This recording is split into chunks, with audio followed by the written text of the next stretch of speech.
واش لاحظتوا الفرق الكبير؟ المنتخب المغربي تبدل 180 درجه، كنا حاصلين ولينا نخلقوا فرص وكنسجلوا، والروح القتاليه رجعات بقوه ضد زامبيا.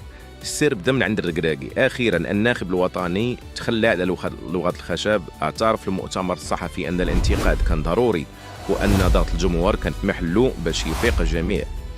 وبالحديث على الجمهور، داك التصفار في الملعب كان هو الدواء. الجيل القديم كان كيفشل، لكن هذا الجيل خداها تحدي. ردة الفعل كانت في التيران واللاعبيه تقاتلوا باش يرضيو المغاربه. تقنيا المفاجاه في الماتش كانت هي نايل العناوي، جندي الخفاء اللي عطى التوازن لوسط الميدان. لمسات خلات الكره تدور بسلاسه، وهذا الشيء اللي كان خاصنا من شحال هذه.